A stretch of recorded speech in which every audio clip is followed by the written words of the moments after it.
چې حمزه رضی الله تعالی عنہ دا کافر سره هغه په مقابله باندې لري او بل طرف ته وحشي چې دی نه هغه روان دی او هغه نیزه چې دی نو په لاس کې نیولې ده.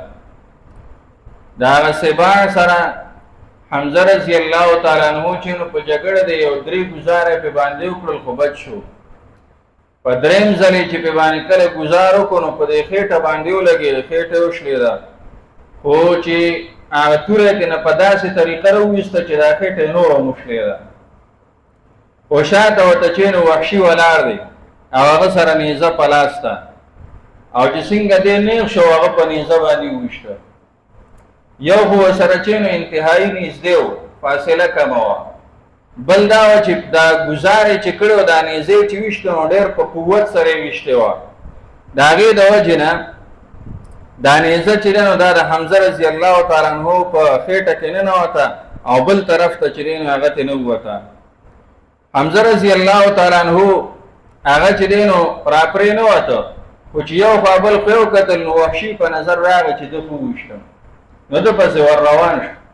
خو چې یو 4-5 قدم یې واغېستل نو راپرېوت. ځکه د خېټې زخم او خېټې زخم خو ډېر ناکار یو چې په شړ وینه روانې راپرېوته. وحشي ورته ولاړ دی. ده چې یو څو حرکتونه وکړل او د هغې نه پس چې هغه ته نه ساه ووته. وحشي خواله راغی او هغه نیزه ترې نه راوویسته او روان شو. په دې تلاش کې چې زما آقا جبیر ابن مطعم به کوم ځای کې چې زه وله ورشم او ورته ووایم چې سړی مې دغه شانتې مړ چې ما آزاد کړي. دا خو دغه شانتې وشوه. بل طرف ته مسلمانان او دارنګې کافران هغه په جنګ باندې ورسره شو او داسې ورسره شوي دي چې مسلمانان پی در پی چې نه حمله کوي او د کافرانو جنډه ټینګېږي نه چې کوم یو سړی چې نه جنډه اخلي هغه مرداریږي او جنډه راپرېږي. او تاسو ته ما ویلو چې دا هغه دور د جنګونو دا یو طریقه وه چې جنډه به راپرېوته بس د هغې به شکست تصور کېده، بیا به خلک تتر بتر کېدل. اخر کې یو غلام چې دی نه هغه جنډه راواغسته اوچته یې کړه خو هغه هم مړ شو، هغه هم پاتې نه شو. چې جنډه پرېوته او کافرانو کتل چېرې جنډې اوچتولو ولا خو څوک نشته، ټول چې نه هغه تتر بتر شو روان شو. دې طرف نه پې باندې مسلمانانو چې نه حمله شروع کړه، نور هم تیزه کړه. کافرانو تښتېدل. دلته مسلمانان هغه په دې کې دي چې اوس غنیمت راغونډوي.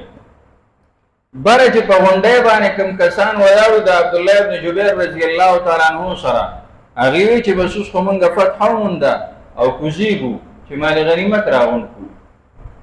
عبدالله ابن جبیر رضی الله تعالی عنہ ورته وی چې ګوره نبی علیه السلام ما ته ویلي دي که مونږ فتحه وکړو په شکست مو کړو نو ګورې کوزیږئ به نه، تاسو به راځئ نه، تاسو په دغه ځای باندې ولاړ یې.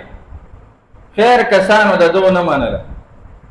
نور کسان ترې نه راکوز شو، 140 کسان ترې نه راکوز شو او 9 کسان د ده سره پاتې شو. عبدالله ابن جبیر رضی الله تعالی عنہ مکه ځای کې چې نه هغه ولاړ دی. دې طرف نه ګورئ کله چې نقصان پیدا کېږي که نه هغه د دې نه پیدا کېږي چې مشر چې کومه خبره کوي د هغه ونه منل شي. دلته هم دې د امیر خبره ونه منله، د دې نقصان به څه کېږي؟ نقصان به دا کېږي چې شکست به مسلمانان خوري.